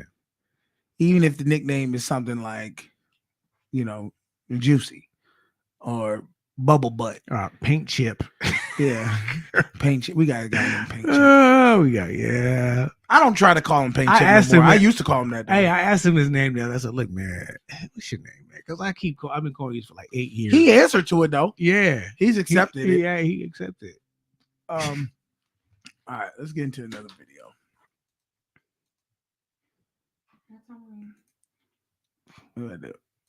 What time we ending it? Yeah, I know you got to get out of here. Give me a second. Beans, who do you believe? Whose story? She wanted the next video. Called my show the other day. She said you shouldn't date women outside of your race because they don't know the struggle of blacks. I do. So a black woman can identify with a man's struggle. And I told her, the last thing I should want to be with is a person who identifies with my struggle and struggles like me. I'd rather have somebody. The great thing I like about dating white girls, when I date a white girl, let me say, well, let's go skiing. Let's go do something else. Now, you can watch her Instagram and see it's completely different than a black girl. That white girl is in London. Black girl always at the club, ass. And I'm like, why would I even want that? You're bringing me troubles if I even date you, because now I got to date you and 99 niggas is in my inbox talking about some, I hit her, I did this, I did that, because they don't show you any respect because you don't show yourself any respect. And now I got to deal with the disrespect you just brought. Children have to deal with the disrespect we put on them. Your daddy ugly, you stupid like your daddy. Crazy things we're saying to our children. So when you're a 27-year-old and you're a single father, the only thing you should be trying to do is make sure your kid understands that you are there for them every step of the way, and you're going to make every sacrifice in the world to make sure that they don't have to do what you do. That was a lot. That was a lot. That dude, he talk. I know that dude. He talks too much for my taste. I can't. I check in and out every time I do. We talk. Long-winded people can be like that. Like Jesus Christ. Yeah. I'll be okay. So I'll say this: as far as the video goes, I can say that there's white girls who it depends on how they grew up. That's true. Because there's white girls who do white girl stuff, and then there's white girls who do what we consider black people stuff. Mm-hmm. When we went down south, we saw white girls and they was dressing just like the black girls around there because you could tell they grew up in the country around black people. Now you could tell my girl, she looked completely different than the rest of them. She dressed completely different. She dressed like a white girl. It's or a Puerto Rican. She like to call it.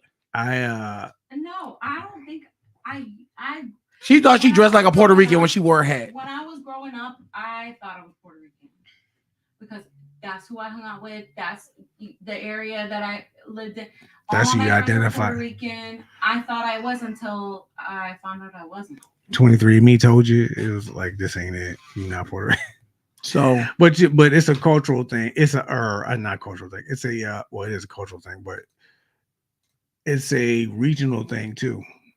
Because when I went to California, I stuck out like a sore thumb because it was like their uniform. I said, because dude walked to me and said, "You're not from around here." I said, "How can you tell?" He said, "Because black dudes, they were this was the uniform: Jordans, skinny jeans, a white tee with a gold chain, and maybe a hat." That's like a generic version of every Grand Theft Auto. Yes, Andreas player. Yes, and it didn't occur to me till I was at the mall at the time and I looked around. He was correct. Every black dude I ran into had that on, and one it may have been different colors, but it was exactly the same. I know you don't like dressing like everybody else. No, I hate that. Next video. Ocho, know what happened when you and your girl beefing? Oh, we need to take some time apart. Right. Somebody else to look at them. Yeah, that's all right. That's all right. So while they looking, make sure they take over these motherfucking responsibilities too. They will. Yeah, that's fine. You just got to realize, your girl knew to somebody else. That's fine. That's fine too. Guess I'm looking at the long term. I'm thinking about how much I'm finna save. Go ahead, you can take that. Man, all I can think about what she did to me, what she did to get me. Why is he? It sounds like Club Unk is over there, kind of digging in on him a little bit. Like, yeah, she gonna sit there and you know what she did to get you. So clapping them cheeks when you. That's how she got you. Come back, come on back, baby. I'm sorry. Hey, listen, no. Hey, but one thing about it. What that? Us, we can walk out the front door. You can get you another one. See, let me say this. And I gotta be real with Ocho. Sometimes you might want to play face in front of your fellas. But sometimes if you know you got a good thing, you got a good woman, you got, they say don't be ain't too proud to beg by the temptation. Sometimes you gotta pull that tough guy aside and say, you know what? Throw yourself to the mercy of the court. I was wrong. Can you forgive me? I want to make it work because you mean everything to me. Women need to see some form of you shutting down, your shell and say, look, this is just me. I'm a screw up. I'm this, I'm that, and be a little vulnerable to say, will you take me? That's what they want. And that's all. And I'm gonna say this: Ocho's putting on a tough guy persona, but I bet you got them sunglasses on because his eyes are red from all that crying. Yeah. He about to cry in the car. That's what. Listen, and you can go ahead and put all that tough guy act you want to. That bed is cold by yourself. You better go ahead and say, "Come on, girl, stop with all this foolishness. Come on back home. Let's figure this thing out." Because if you wait too long, she gonna start questioning. And then the vultures are coming at her. All the motherfucking dudes that tried to get at her before that she passed up to be with this dude, and now if she ain't already, she might depending on how vengeful she is, because she might have went and had a hate fuck just to spite him, and now she feeling shitty about it because it don't never help her. Treacherous, it don't help. It just make it worse. But I'm just saying. He need to go ahead. If you got a woman that's really down for you, sometimes you got to swallow your pride a little bit and say, look, come on over. Come on over. How I know you better do that? Huh? Ocho. About to cry. Hold on. I don't know. Ocho, man. Hey. Don't be no fool now. You can walk out that door, get you another one. Man, man, but this one here, Ocho, had my toes spread apart like this here, Ocho. Listen, I can find you 30 more could do the same thing. He trying to really see now. That's that hurt talking. Yeah, that's what that is. I'm trying to belittle her a little bit to humble her to let her know because I'm gonna keep it a buck. Regardless of what he's saying, she feeling the same way. Both people pride is hurt. They trying to stay face and they really want to be together, but he don't know how to humble himself. The same way we talked about with the black man or black woman getting pulled over. So the person who's the humblest wins in the end. They get what they want. A humble person gonna get what they want, one way or another. And the thing is, I'll be real with you. There's two parties, right? Let's say me and Karen. Somebody got to be willing to give just a little bit more. Somebody has to extend the olive to branch. give that person some grace to say, "Hey, come on, we can make this thing happen." And then, but if neither one of them willing to give each other grace at all, it ain't gonna go too far. Because as soon as somebody make a mistake, it's a wrap. People don't realize that love isn't magic. It's not like, oh, I found the one. Like, yeah, but it's not like, it's like I found the one that I'm willing to work with. Love is you gotta actively try forever and ever and ever. And when you feel like you fell out of love, it's because you stopped trying. It ain't because it ain't there. It ain't because maybe they're not the right person. You stop trying, stop working, and you gotta come. We haven't been together that long, but we have been in times where like, okay, this is an activity we're doing, or this is something to either, I don't want to say spice it up because we don't really need to spice it up, but to make things different, to make us think, to make us strengthen the bond between you both and work at it. Like, okay, like I'm showing you that I love you. I'm showing you that I'm working at loving you. And people don't realize that. People think that it's just like magic fairy dust and fell out of love. Yeah, and it's like I can get 30. Well, that might be the problem right there.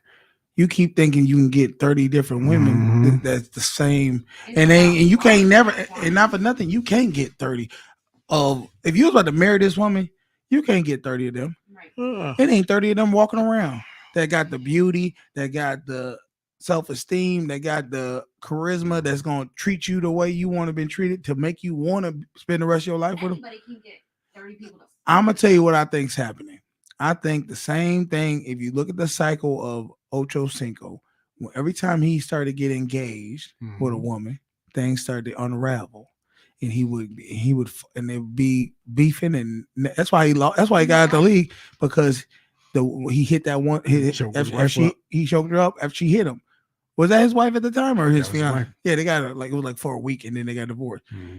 I think once he realized he's gonna take that full dive of one ship with that woman, he probably gets scared and just says, I can't do this. Maybe, but I also think that when it comes to being engaged or being married, men and women think differently. Men are like, oh, I got him in the bag, I don't have to try anymore. And women actually probably think the same thing. Oh, I got him in the bag, I got him to ask me to marry me, or I got him to marry me, I don't have to try no more. I'm not saying every man and every woman, but when it unravels so soon after engagement or marriage, that's why, because they think they don't have to work anymore. I got him. I was a little confused because you started off saying that men and women are different when it comes to but I thought about it and I'm like, no. Okay. All right, let's get into that self-edit. Yeah, she had it. I'm like, I thought about it. Yeah, he does have to be in shape. I don't know what's going on, but this right here. Yeah, he does have to be in shape. It says you deserve to date someone in your. I don't know what's going on, but this right here don't make no sense. And everything I'm about to say applies to men and women. So don't hit me with that. You hate women bullshit. We ain't got time for that. If I'm in the gym, putting work in, taking care of myself, making sure I look better than everybody my age, keeping my health up, I'm still trying to look young. And you think you can sit around on your ass and demand that from me, but I can't demand that from you? You tripping. She got a lot of nerve. And then she talking about, I'm in the process of losing weight. Imagine a man was like, oh, I'm in the process of being stable. I'm in the process of moving out my mom's house. Y'all be like, boy, shut up. And I don't care what anybody says. You deserve to date somebody on your fitness level. So if you a big back, you need to date a big back. Well, I mean, I had to say what? I agree. I'll put it like this: you deserve. You a big bag. You better date a big bag and figure it out. I would say this. I'll say it like this: you deserve to date somebody. No. Who? I don't even know what you said. I just said I know. no. I didn't even say it. No, Go ahead, my man. Who likes you? I'm gonna give you an example. I was at the beach one time, and I seen this really jacked dude, and I'm thinking it was some good looking women around. I said, "Oh, he about to get his pick of the litter." I'm thinking he with these chicks over here. He walked over and he kissing on this woman. She had to at least be pushing 450. They were night and day, and everybody was floored. Yeah, probably because most people aren't assuming somebody physically attractive as that man was to be with a woman that physically is unattractive to society standards as that woman was. See, and that's superficial people, because the same people that are like that are almost worse when it's like a hot woman with a big sloppy dude. They're like, ugh, what? Yeah, but they can She's using him. Blah, blah. But most people can kind of see that for men purposes, because most men, if he's sloppy and she's a very attractive, good looking woman, they assume he makes a lot of money. You know, he's famous in some regard. So that's why she's with him. Men, when it comes to sex, men are usually at least immediately visual, and women need to feel something emotional to want to sleep with you most of the time, unless you're a whore. But no, because I think there's some women who when you say whore, you talking about sleeping around. I'm talking about women who are whores in the sense that they go get the bag. I'm gonna get with this man who got money and marry him and have children, but for the legacy of I'm saying like women who are just in it to like hit it and quit it. There are women that are damaged in that type of mindset, or don't want to get serious. Maybe they're in their 20s or going to college. They don't want a relationship. They just want to fulfill those needs. That's that aside. In general, especially if women want to be in a relationship or get married, unless they're a gold digger, they need to feel something emotional. Men are usually physical first. So for people to see a man with a bigger woman, or what you would even say sloppy woman, sometimes people are like, but with a woman, they're like, he did good. What? Because he say she did good. Because it doesn't take, because the man has to entertain the woman. We have to, not the other way around. So a man, no, it is true. A man pursues a woman, not the woman pursues the man. In that regard, meaning like, I'm not saying a woman can't show affection or attention towards him. I'm saying for a man, if a man looked like to a woman, he has to now come at her a different way to get her to like him. Right. So she likes him for his Clearly, personality then. No, right? clearly he's attractive. He don't have to really bring all these other attributes, because women are naturally attracted to him off a rip. As long as he ain't an asshole, they'll. But he probably appreciates personality, and people find that so hard. Like, It could be true, but that's what we're going with. I'm saying most women don't have good personalities, so they have to use their looks to attract a man. Oh yeah, I hear all the time, like females like, I look better than his girl, or I look better than that. Why can't I get it? Because you think that way, because you are judgmental, and not a good person if you're doing that. If you're judging someone based on just what they look like why can't I get better? She has a okay. I gotta slow you down. I think it sounds bad when I won't, because I have a friend like this too. She's plus size girl, but she likes very muscular men. And the problem is when you date men who are like gym rats, it never works out because they turn on and they want her to be in shape too. Yes. She needs to find somebody who has that. You gotta know what you asking for. Unless he got a lot, like, because he might see her and say, "I see the beauty in you, but I need you to get a little bit, lose some weight, get fit. Let me pull that out you." And he likes feeding her. Maybe that could be his good. That's what she needs. Next video. It says, I charge men $1,000 to go on a date because I don't like them. But I settled for some fucking ice cream. Some ice cream. Okay. And then we got the medium, which is in the middle. The small is ice cream, medium is what? Okay, so Texas Roadhouse is my favorite restaurant. Texas who? Texas Roadhouse. Okay. That's my favorite restaurant. All right. So that's in the middle. You know what I'm saying? It's like, I kind of might not want to go with you, but it's cool because we think it's my favorite restaurant. So you know what I'm saying? We can vibe about that restaurant. Okay, then we got the third package. The third package, I don't like you at all. Okay, so I really don't want to go with you. Right. But you want to go with me. Okay. So I'm going to charge you arm and a leg to go. You gonna charge him arm and a leg? Yes. What you mean like charge him? I'm going to charge him for the date. You mean like he got to pay you to go to the date? Yes. Yeah. Wow. They be okay with Wait. I did it in my head.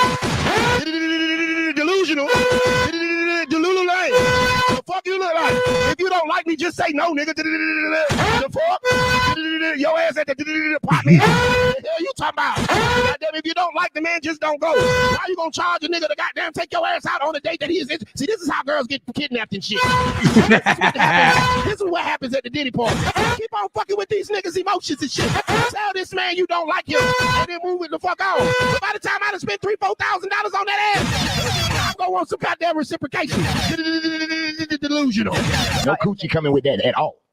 With the band, he ain't getting. That's a whole different product. That's a whole nother. Yeah, she giving up ass. Okay, see what I'm saying? See what I'm.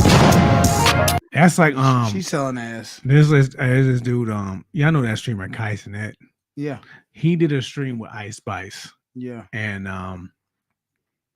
he was asking her out or whatever, and she was like, "Well, you know, we friends. You gonna take me shopping or whatever? You gonna give me some money?" He's like, "Give you some money for what?"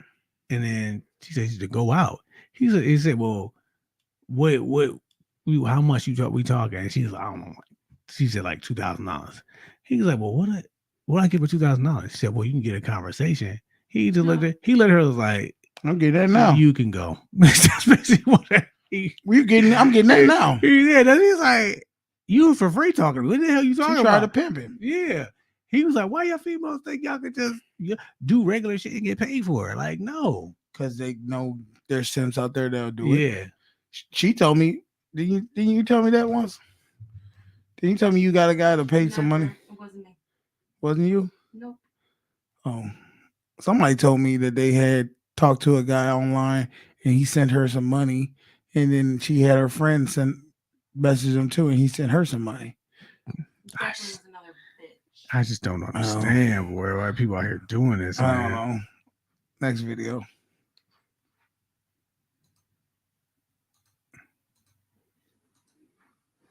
A lot of women these days keep saying they want to date a wealthy man. Like, what happened to just dating a hardworking man who makes good money? He doesn't have to be wealthy. There's not enough wealthy men to go around for everyone to have one. A lot of y'all are going to miss out on having a good man because you are so stuck on finding a wealthy one. You could have a nice middle-class life, upper middle-class life, with a man who makes decent money. No one's saying date a man who's poor. I'm just saying there's men out here who make good money, but they're not wealthy. Yeah. It's true. Women want what they want, which is end up being alone and being a cat woman. So, and the thing is, you might want a rich dude, but ask yourself, do they want you? Mm-hmm. Let's get into this video. My man, nephew Tommy. Is this, let's see what I got here on my paperwork. Is this the Wilkins resident?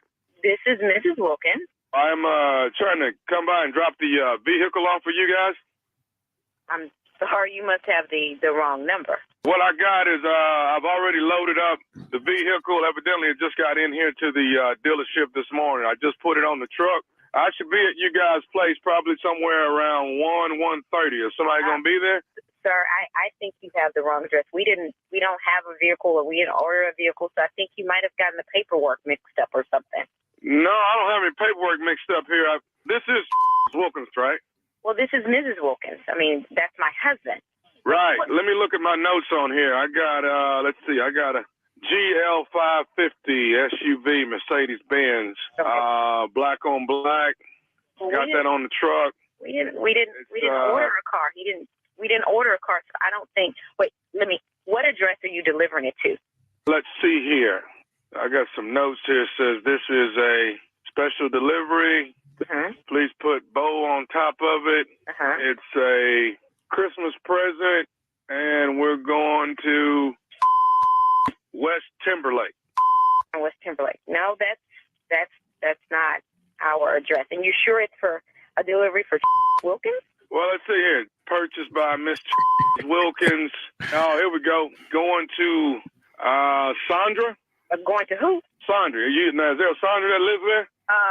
Sandra is his ex-wife. I am his current wife. So you're telling me that he orders a car for her for Christmas? This. Pause for a second. This getting juicy. Go ahead. The car here is, from what I understand, man, looking at the, I'm supposed to deliver the actual title and everything. This thing's been paid in full. He bought her a car? Are you saying there's no Sandra there, man? What are you telling me? I am telling you that it sounds to me as if he bought a car for his ex-wife. That sounds like you said this is Sandra. What's that address again? Give me that address one more time. Okay, wait a minute. I tell you what, let me try to call this other number with Mr. cell phone number. I'll do that. No, don't call any other number. What I need you to do is bring the car to my house. I'm going to fix this. He bought her a car. You bring the car to my house, and I'm going to handle it from here. Well, ma'am, I'm supposed to take this over off of Timberlake. I'm supposed to take it out there. Taking that off of Timberlake, you're going to bring that to my house, and we're going to deal with it right here. I'm going to get Charles on the phone. We're going to get Sandra over here, and we're going to handle this right now. So you bring the car on over here. What's your name? I'm Perkins, ma'am. I'm just a guy that drives a truck. I deliver these vehicles all day long. That's what I do. Then you're going to go ahead and deliver it right over here. Bring it over to my house now. I'm going to call her, get her over here. I'm going to get him, and we're going to see why the hell he done bought her a car. Okay, well, I mean, I don't mean any harm. Is there any possibility that maybe she deserved it? And he wanted to give it to her? She don't deserve no car. She's the ex-wife. Did you miss the point that I said I'm his current wife? If he's going to be buying any type of car, the car should have been for me. It shouldn't be for her. I'm the one. You want to keep going, or y'all want to talk about this? You want to finish it off? Yeah, this is like 7 minutes long. Cooking, cleaning, ironing, all this kind of stuff, and he going to buy her a car? Okay, wait a minute. I mean, what time will you be here with the car? Well, ma'am, the address I got, I'm supposed to deliver it. Why doesn't she just stop? I'll be like, call her husband. Hold on. Then I'll call like, yo, what's going on? Because you know, when women get angry, they don't think, they react. They don't know how to sit there and say, let me call my husband and figure this out. Could you just look the way you looked at her? Because she knows it's true. Anything I say and she gives me this face, it's true. I didn't give that face. What face she give her, Bees? Give me. She just got a little like, what are you talking about? She did exactly what you did. Off of West Timberlake. I'm not supposed to come nowhere else. To West Timberlake, you're going to bring it to my house. That's what you're going to do. You're going to bring that car. It's bought it. You're going to bring it to my house, and that's where it's going to be delivered to. I'm going to fix that. You know what? Ma'am, I want to pretty much stay out of this thing. All I want to do is deliver this thing to Lake. I think I've created a problem that probably wasn't even going to be a problem. You already up here.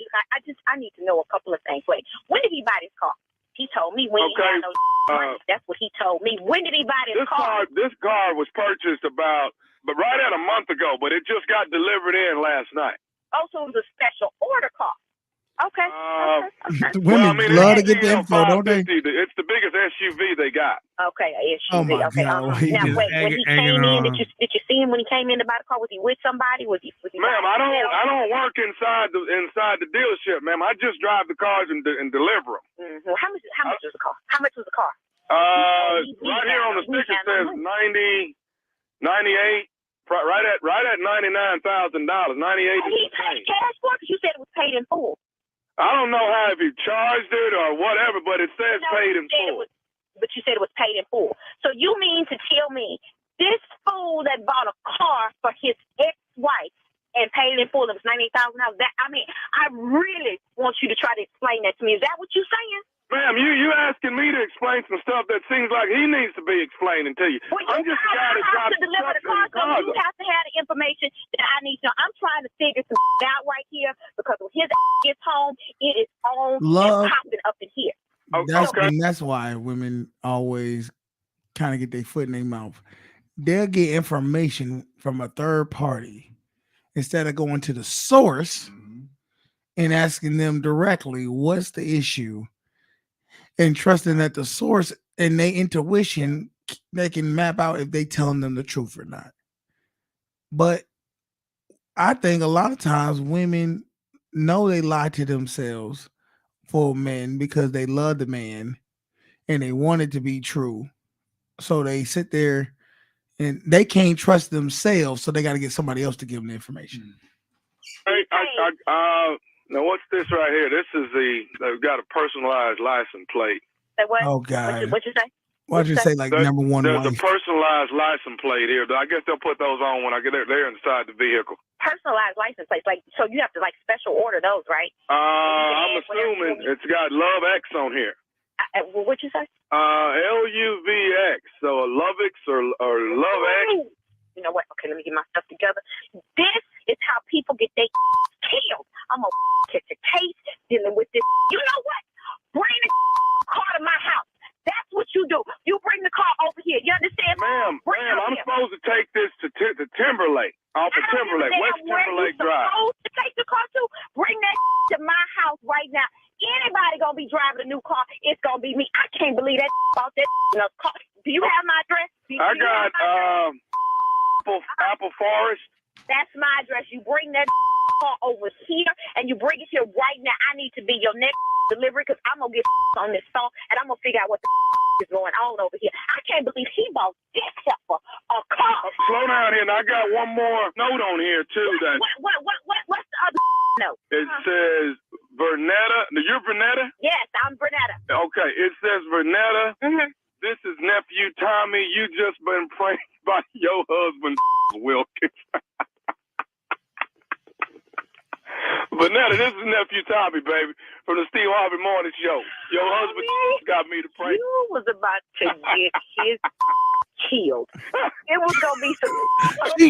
She loading the bullets to the gun. Put the sneakers on, put the gloves on. I'm gonna give me a drink. Now the thing about it is, she realized how angry she is. That just show you she's about to kill him. That's how much it's crazy to say. That's how much she loved this man. I'm going to kill him. It's like that's crazy that women could get like that. It's like Left Eye when she said, "Oh man, sneakers on fire," and then burned his house down. Why is that, babe? Why y'all get to where y'all get so emotional that y'all want to hurt somebody? Why do we don't get you there? You're in control of your own emotions. What do you feel about that? What do you feel about that prank? I didn't see it. Oh, you didn't see the prank? You're gonna get somebody hurt. The prank was the man pretty much they pranked this lady, called her saying, "Hey, I got this order for this new Mercedes-Benz SUV. Oh, I saw something like that, I think. And my I got to deliver it to this house. Is this your address?" She's like, "No, that's not my address." And he was like, "No, you would have liked it. I should have thought it." And he said, well, as far as this man is, and he named her husband's name, and then he said, I got an order for such and such to deliver to this person, and the name he gave it was her husband's ex-wife, and then said he's bought a $99,000 Mercedes-Benz SUV, and he's delivering it to her house. What do you think I would do? And me, what would I think you would do?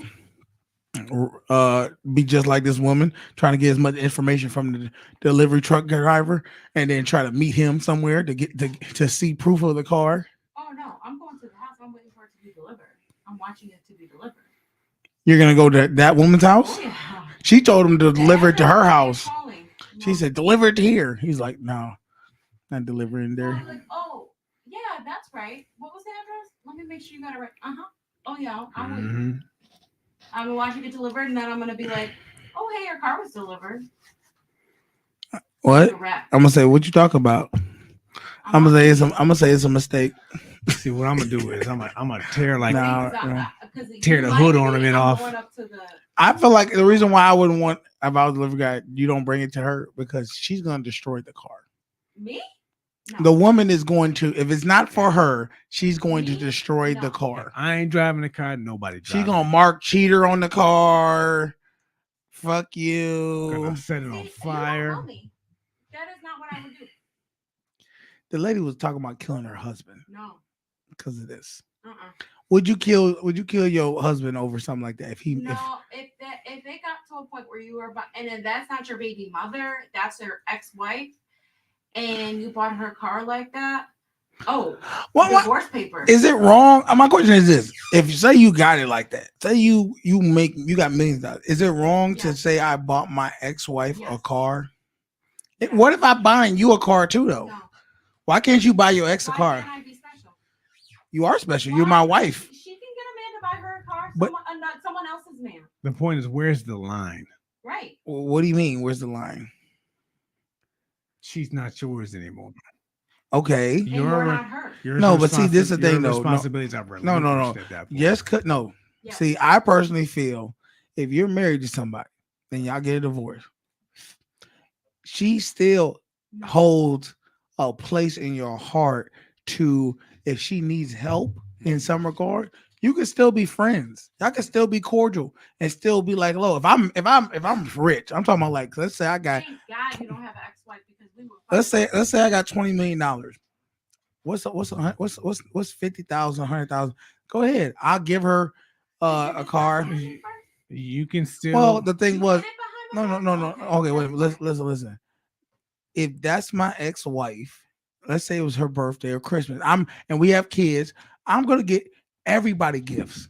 Did you discuss it with me first? Because that's a very large purchase. Well, I would always discuss it with my wife, but I mean, it depends on how rich I am, because that might not be a large purchase. It is a large purchase. You can be friends with your ex, but I do think there needs to be boundaries. Gifts? No, that's a love language. No. Gifts are gifts for everybody. No. We all. You do not have to give anything for your ex. Your kids, absolutely. Put in the comments if y'all feel like he was right or wrong. Of course, you're wrong. Of course. But I could see if she didn't have a car at all and she had full custody of all his children, get her a hoopty though. Get her something that doesn't my women ride in style. She ain't your woman. But even She's not your woman. Period. Okay, calm down. I'm about to mute you because you're doing too much. I think the issue is this: when you're buying the ex stuff that's better than your current wife. I think that was the biggest deal. Well, yes, this chick. I understand that. I wouldn't do that. She got the Mercedes truck and she driving in a Honda. You know what I mean? That's probably that could be Let's get into another video.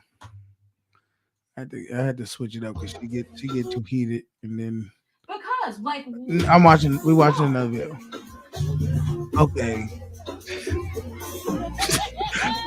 What's killing it is the dude. He not laughing at. We not laughing at that. What's killing it is the dude just sitting there like, what are we watching here? What are they doing? Are they just racing? Racing. Golly, dude.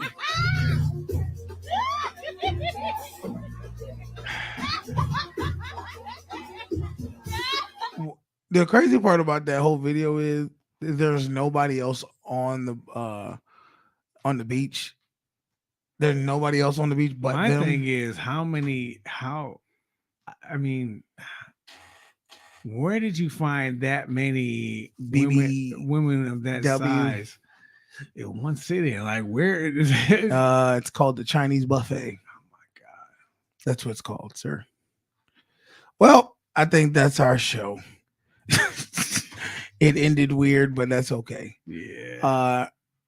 Any last thoughts, things you want to say? I'll let you go first since white privilege. Stop doing that. Damn, dude. I was like, oh. I'm just fucking with her. Can I say the opposite? No. Wait, you can say black privilege, black power. No. The opposite. I don't know what the opposite is. What would be the opposite of white privilege? What's the opposite of privilege?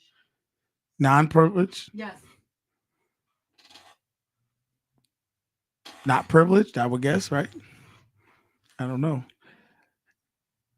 Anything you want to say? I said no. Okay. Anything you want to say? I think I'm good. Get out of here before it gets domestic. It's never domestic. If it was a joke. All I gotta say is some people take things too seriously. Exactly. Y'all be easy, man. Go live your life. Today's Monday. And if you want to go ahead and do whatever you want to do, I say go do it. You only got one life to live. Love the people that love you. And if they don't love you, fuck them. All right. Well, all right. I'm your boy, Canteen. This is my man, Beans. Social Norm. Nigga! That's got to be racist. Daddy?